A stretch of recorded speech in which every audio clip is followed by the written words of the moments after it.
The baby boomers have money. What do we have? We have Jake Paul.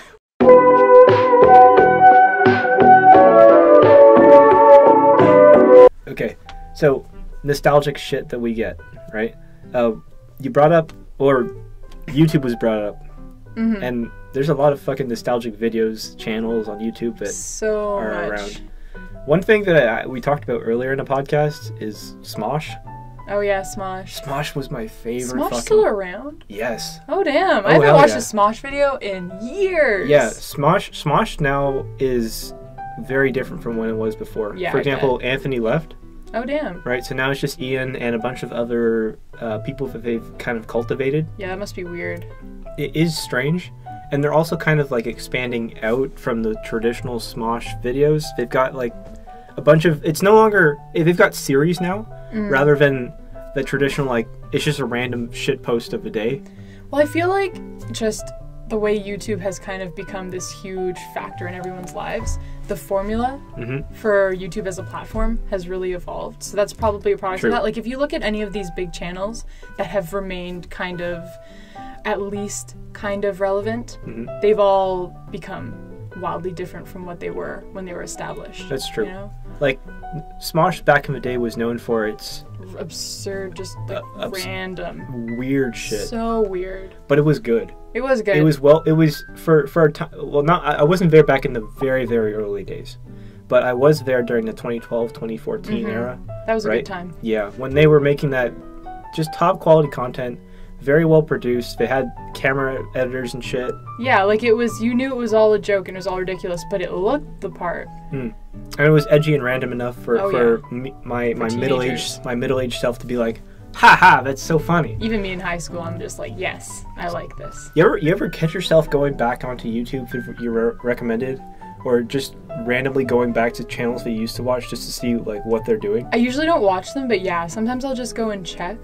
Just to see, like, if they even still exist, because sometimes they don't. Yeah. I'm like, I am going blank right now, but I was doing this the other day, and yeah, some things are just, or I'll go to a channel that I do still watch, and I'll just go through all the older shit that I used to watch back in the day. Yeah. So, like, every so often I'll do this with Dunkey, because Dunkey is just, holy fuck. Yeah, wildly different now. Like, I'll go back, way back, and watch his first videos, and, like, go through all of his league stuff, and I'll be like, man. Dunkey is so good. I love Dunkey. I've always loved Dunkey. I don't know how anyone could not love Dunkey.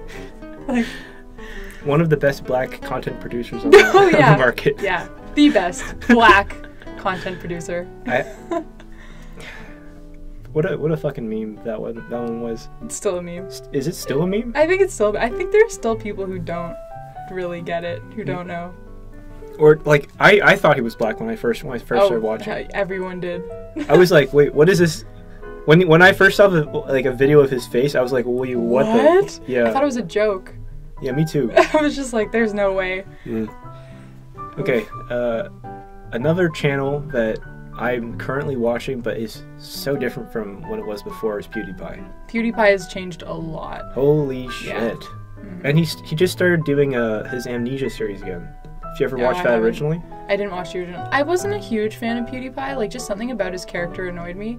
But I kind of kept up with him because it's PewDiePie. You just have to a degree, right? Yeah. But yeah, it's amazing how he's managed to stay on top this whole time. Yeah, he's managed to, like, without changing. Yeah. But, sorry. With minute changes. Like, actually, drastic changes. But, like, he's managed to remain extremely relevant. Yeah, like, he's still on top of it. Like, he's always in the conversation. He doesn't really fall out of it, ever.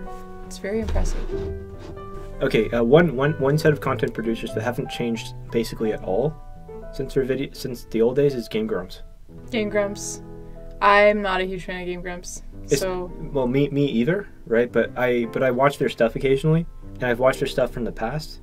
And it's basically the same. They're just together playing a game. That's fair. Like, JonTron used to be on Game Grumps. Yeah. I remember that part. I mean, yeah, a lot of... Well, any of these sort of, like, Let's Play channels, I feel like they've remained kind of consistent. Because how much are you going to change up that formula? True. So, it depends on the content you're putting out. Yeah, I don't know. And, like, one of the big things back in the day back when we were still probably watching. How far back in the day we going? We're talking like 2012. Okay. Say, right. Decent. Yeah. So me during like middle school, high school. Yeah, that's and like you probably high school. Yeah, because I started here when I was 2014. So yeah. Yeah.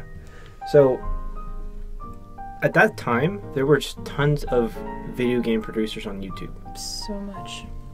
And and as a result, I feel that the nostalgia that a lot of people associate from our generation is associated with video games crossed over with YouTubers. Well, I think with our generation, and I don't know if this is me being a little older than you or not, but a lot of the nostalgia that I've come to have, and that I know a lot of friends of mine, it's when our parents have kind of, you know, when we were kids, exposed us to X thing, right? So video games, all these old consoles and Nintendo games you get into as a kid because your parents were into them.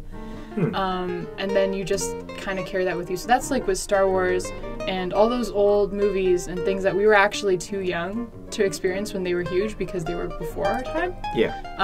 But that we were exposed to because of our parents, and then we have that nostalgia. Yeah, that's applied to me a couple times. Can you think of any examples? For I mean, yourself? like, well, for me, literally any Nintendo, anything. So Nintendo, like, we're talking like, how old are we talking Nintendo here? Like GameCube, 64? Like 64, probably. I don't think I go all the way back.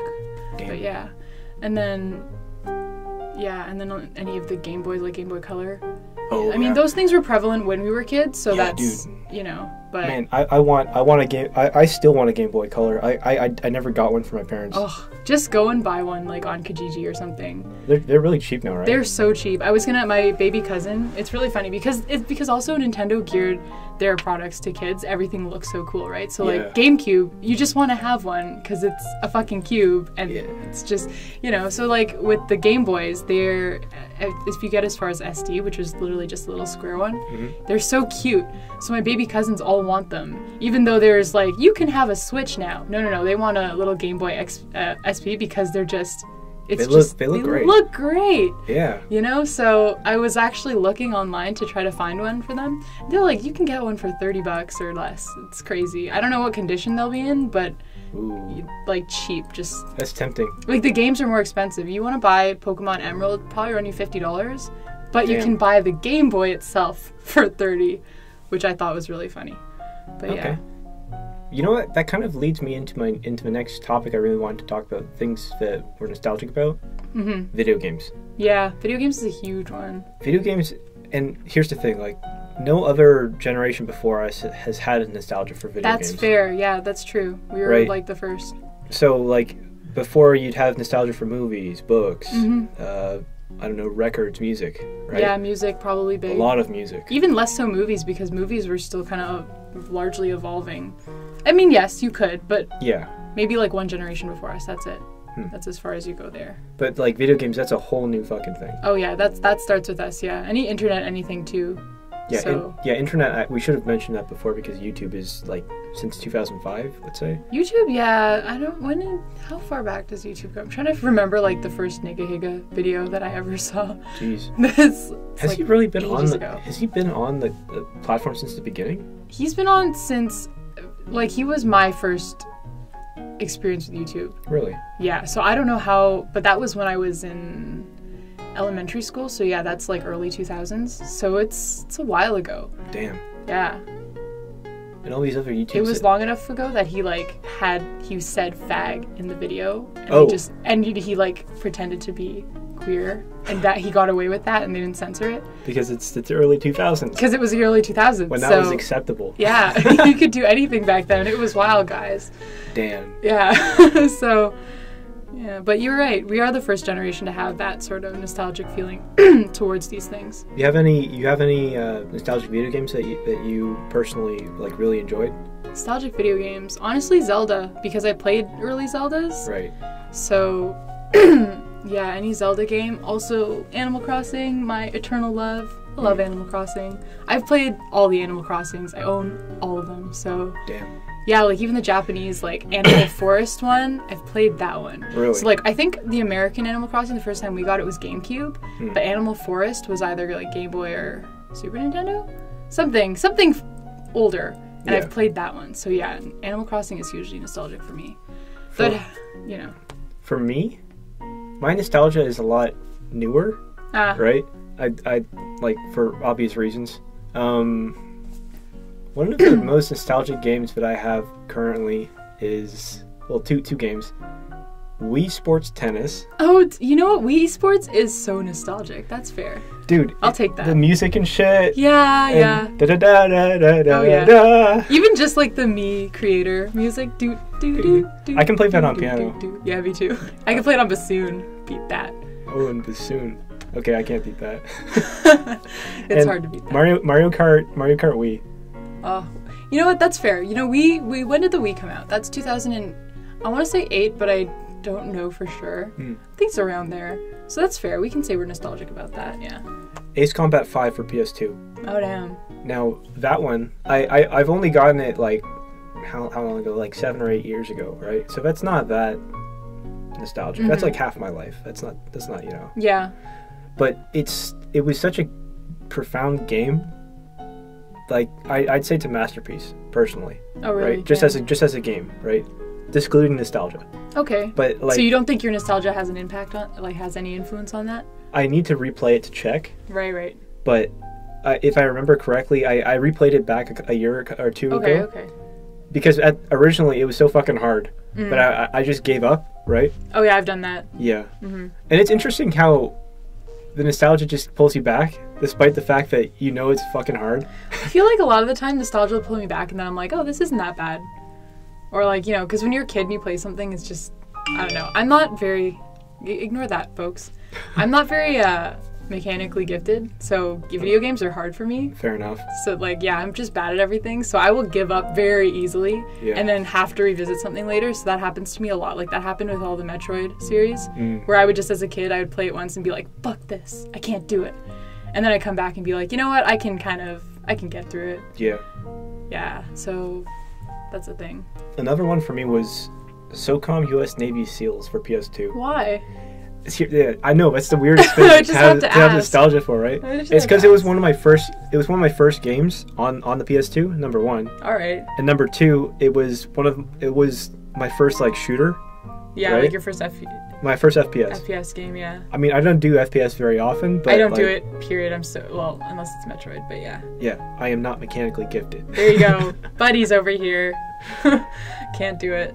But here's the thing, like, I know it's trash. It's a very bad game. Not only is it propaganda for the U.S. Navy SEALs. Fair.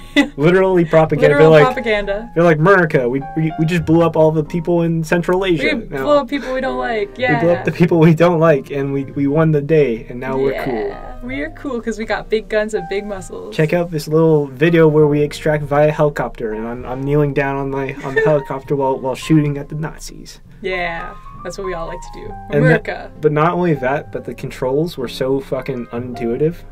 Like, to scope in an FPS, usually you would use like right or left trigger. Yeah. Right.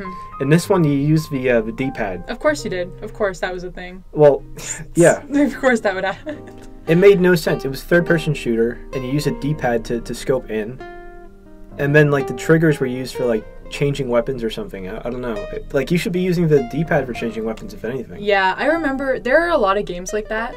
I can't, again, you know when you need to think of something, you just can't. That's me right now. Like, I have examples, but I can't think of them. But yeah, there's a lot of games that I remember liking and wanting to play, but just the mechanics being so ridiculously unintuitive that I just dropped them because I was like, this is just stupid. This just makes no sense. I mean, it wasn't like I wasn't able to overcome it, because once you start playing a game for a while, yeah, you get used to it. But then as soon as I started playing like Call of Duty Black Ops or Modern Warfare 3, I'd be like, oh my God. I'd be pushing on the D-pad and I'd be like, oh shit, this is actually a game where you're supposed to use the fucking right trigger. Yep, as like a huge Nintendo gamer and then switching over to Xbox or PlayStation, it's like different buttons. You ever played it's just messed me up. You ever played GoldenEye for GameCube? I didn't, but I really want to because apparently it's good. So good. It's so good. I had an emulator version, and I have a controller. Like, I have a GameCube controller for my computer, for my laptop, but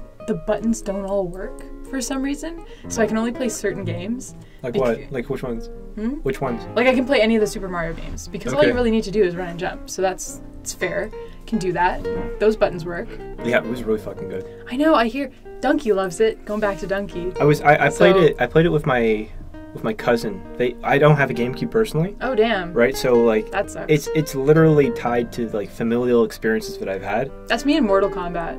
Mortal Kombat. Yeah, I used to play it with my not cousins, but like family friends. Okay. And that was just like a Christmas thing we did. It was very weird.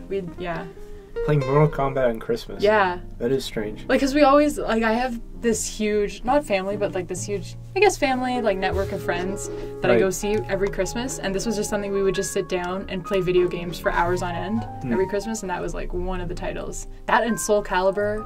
And then like Melee, of course. Melee's good. What do you think of the new Smash that just came out? I haven't played it, so... But have you seen it? Yeah, I've seen it, but I gotta play it. Everybody's here, dude. I know.